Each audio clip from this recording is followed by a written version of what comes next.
over 3 billion naira for the supply and installation of customized explosive and narcotic detection screening systems for 5 international airports across the country.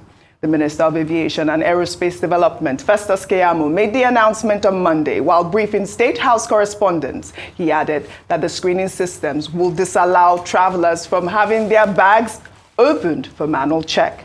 Since I came to office, we have been inundated with complaints of the harrowing experiences that passengers go through at the airports where they have to physically search their bags. I'm sure you all know about that, and it's been really getting under the skin of Nigerians.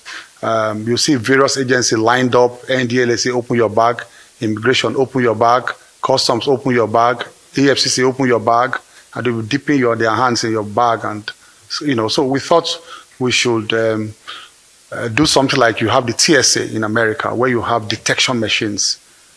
So when they pass through your machine, your bags through the machines, it detects explosives or any other thing, and that's the end of the search. And so it's for the approval of the award of contract for the supply and installation of customized explosive and narcotics detection screening systems with remote and dual view for the international airports of Abuja, Lagos, Kano, Port Harcourt, and Enugu.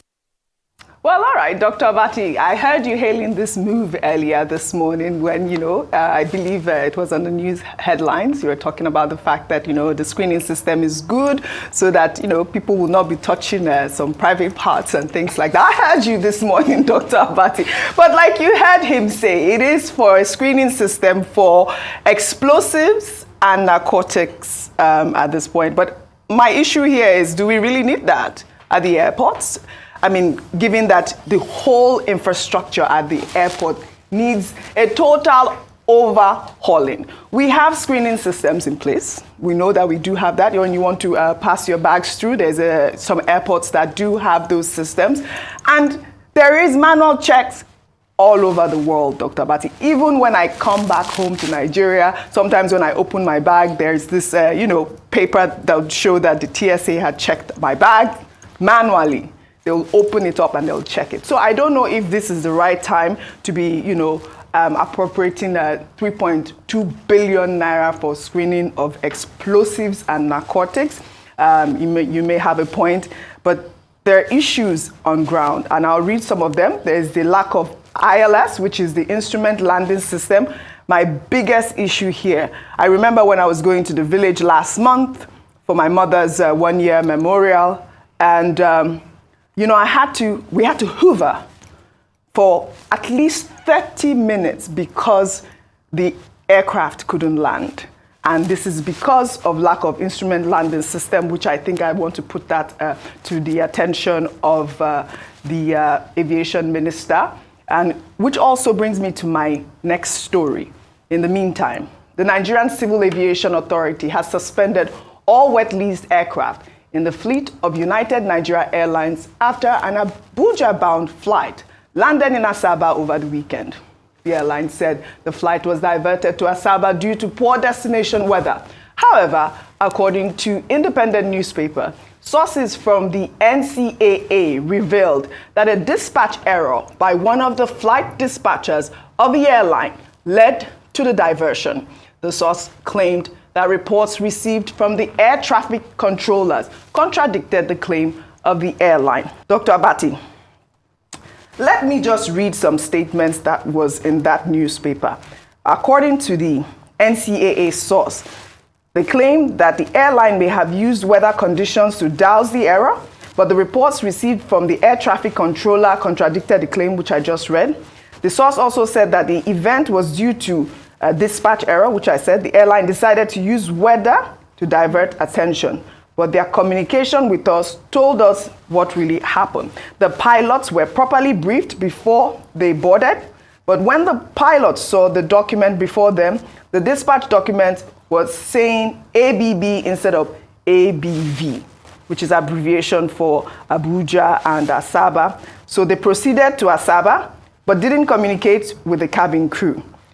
Maybe if they had communicated with the cabin crew, they would have been able to tell the pilots that it was supposed to be for Abuja, not Asaba. They announced they were going to Abuja, and suddenly everyone found themselves in Asaba. But I know you must have seen those. We joined our statement by United Airlines saying that it was due to weather. NCAA is investigating, and we'll wait for that report to come out. Well, NCAA is not just investigating. NCAA has also suspended flights by wet-lease aircraft, by United Airlines. Beyond that, I made the point earlier that the minister is meeting with the heads of the various agencies today. He had met them before when he gave them a marching order that anybody that behaves in a manner that would result in his being removed as Minister of Aviation and Aerospace Development will be removed before President Tinubu uses him as a scapegoat. And so he says that, look, apart from the investigations, looking into many of the incidents that have occurred, there will be sanctions. And I made the point that we're looking forward to seeing those sanctions, because in the aviation sector, security and safety are paramount. Where you drop the ball in any regard, it could lead to, tragedy. And you are very right that it's not just about scanning machines that are wrong. The infrastructure is decaying. After all, the minister had to move, arrival lounge to another part of the wing of the international airport in Murtala Mohammed here in Lagos the other day. But even that is causing a lot of problems. In terms of facilities at our airports, many of these airports, the air conditioning is not working. The conveniences are in a very bad shape. So you are right to say it goes beyond, scanners. There's a whole lot that has to be done. You mentioned the ILS, which is the landing, system. Many of the airports don't have landings ILS, which was why, one of the explanations given by an expert on the subject was that when the private jet overran the runway in Ibadan, it was because there was no ILS. And then many of these airports, you can only operate there within certain hours of the day. They will say, okay, you can't take off before this time, and the airport must close at so time. Even putting airline operators, all of them generally, into difficulty because the number of hours that they can do is limited due to poor infrastructure, within the system in Nigeria. So it's a cocktail of things that will have to be addressed. And then, of course, we all know that we've been having quite a number of incidents. The other day, one aircraft had to abort its flight because they said it had broken wings. That could have led to serious trouble. Dana Air, the other day, had to abandon his flight because he said there were operational challenges. Max Air is also said to be in a very poor shape. I mean, you can't have an aviation sector where, just about only one or two airlines are really in a good shape. So this is the major problem. About these scanners, well, there's something called international standards. What is the international standard? Our people here, they, for some other reasons, don't do things the right way. And that's why the emphasis should be on sanctions, not just by the ministry, but also by, customs. Yes, when you are traveling, they have these machines that you pass your things through. But when you return, after taking your bag from the carousel, you have to pass through customs. Customs would insist on checking your bag. It's not every bag that they check. Maybe based on suspicion. But the point I made earlier is that in other parts of the world, when they want to check your bag, maybe there's something they suspect, and they will at least wear gloves.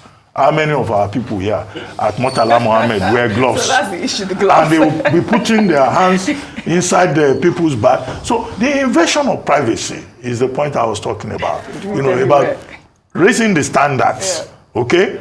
You buy a chocolate for your children, or you buy biscuit. One bushman, because he's wearing uniform, will be carrying the chocolate. Unacceptable. If you are not careful, they will ask you to give you their own out of it. No, this is the kind of thing we are talking about. Always. Okay? Yes. So, and the minister should look at safety, should look at standards, and should impose sanctions if need be. But he should not start behaving like a headmaster. He should also listen to those heads of agencies and see how the Nigerian government can help address their issues. 3.2 billion for scanners in 5 airports. Well, I hope there will be due diligence. I hope there will be transparency. And I hope that we, the people of Nigeria, we, the people who use those 5 international airports, in Kano, in Port Harcourt, in Lagos, in Abuja, and Enugu, will be allowed to know when those scanners are bought. Yes. And where they were bought. And Yes. nobody should go and buy second-hand scanners. Yes. That will pack up after 1 month. All right, Rufai. I mean, the inadequacy at our airport. it has to be said. So what we need is a total rehaul Yes. of our institutions. You see, these days I struggle to ask which institutions are working in Nigeria. Maybe not too many. Which institution works in Nigeria that there's no, in Nigerian palace, one comma or the other? And it's not a case of trying to denigrate your nation. It's speaking facts. Oh, probably a bright spot would be Minister of Interior, that was able to clear. But some people are also saying they was having able to clear the passport, the backlog. But some people are also saying they are Kudos. facing challenges, So, wow, look at the aviation sector. Oji, you are saying landing device. Have you gone to the toilets? So I actually went for my trip back from Egypt. I used the newly built airport. It was actually really nice. Okay, very nice. The toilets. Yes, the toilets were nice. Maybe because but it's the old terminal that has the issue. Some of the issues, like even the baggage area where you have to put your bags, the luggage is not enough space. Let's wait for some years. Let's wait for some years. It's still new terminal. They just started using it when. No, it's really nice. It's nice because it's new. Yeah. I'm talking about maintenance culture. Yes. At some point, Murtala Mohammed, that first wing was nice because it was new. It was that airport was modeled after Schiphol in Amsterdam. But you can see how the carousel belts, you are trying to get your luggage, the rubber slab is pulling out. Absolutely. The carousel belt everywhere is dirty. You get the first immigration officer, I say, welcome, what do you bring for us? Money, give us money, give us money. Police officers there are asking you for money. You see, these are people that give Nigeria image of a beggar nation. Yeah. I have anxiety when I come. You have all sorts of shenanigans going on in that system. All right. Then the general look and feel, then the ACs. That's why I have anxiety. So when we just the come ACs, in, it's like hot. very hot. Yeah. Another one, the ACs are not in good condition and everything. So it is a complete overhaul. I'm happy that the new wing is good because it's new. Really nice. But I would like to see it 5 years from now or 10 years from now before you start to see things are falling apart. So we need a holistic reform of the aviation sector. And I don't think it's government that will do it alone. We need our airport to be fit for purpose in such a way that we can even concession our airports. There are a lot of Nigerians willing to run these airports. I mean, we saw the works of the likes of Babalaki on the local airport. If we can concession our airports, I mean, we keep telling the story of how a Nigerian was running Gatwick at a point. So if we can concession our airports, the Asaba airports are years up for concessioning. How far have we been able to do that? I'm getting some messages, some people sending me some other ideas, lack of transit facilities and transit areas in our international airports. What about the trolleys? Yes, entire dilapidated carousel for luggage movement, that one is dead. Inadequate check-in spaces for airlines Inadequate leading to delays. In fact, lack of proper logistical planning, that when you have a barrage of people that come to the airport, then the next thing they can't. So, I mean, there's also lack of adequate apron space for aircraft parking in which is a problem even with this new terminal. So that's why you have to be ferried. That's why you have to taxi to this new terminal, because there are no apron strings on this new terminal. And there was a building design problem. For the United Airlines, let me just clarify. I'm able to get a correct something that said it's just one of their aircraft that is on wet list that has been suspended. Because when we keep saying suspended, because we also have to be careful about their business, because people are thinking, oh, maybe I should not book them. It's only one of their aircraft that was affected in the wet list. I just had to. But why are we even having this problem? It's a complete breakdown. And a complete breakdown of things in the system. I am happy the aviation minister has looked at this, but also the wording of his tweets I have problems with, because you should be able to specify what you are meeting the stakeholders for, so we know. But when you just say general safety concerns, people start to think of the days of Sosoliso. So that we bring all of this, you know. We just want a better airline sector. It's not that you think I feel happy coming to talk here that the carousel in the former wing was always pulling out, you know, and your luggage and all of that. And also the way they tamper with your luggage. Oh, I've had an incident where my luggage stayed a day over in the airport. Before you got there, they had torn through the luggage. Oh, I've gone through a lot of suitcases. Yeah. Every time I travel, so they I have tear to through it, especially suitcase. that place that they normally put luggage. How come that they go there, they tear through it, and the airport authorities can't do anything? They will have findled and put hand and stolen things from your luggage. All right, I think we've done justice to this story. That ILS thing is so important. It gives everyone anxiety to be on, you know, on air, just waiting to land because, you know, there's not enough landing system. It needs to be reviewed.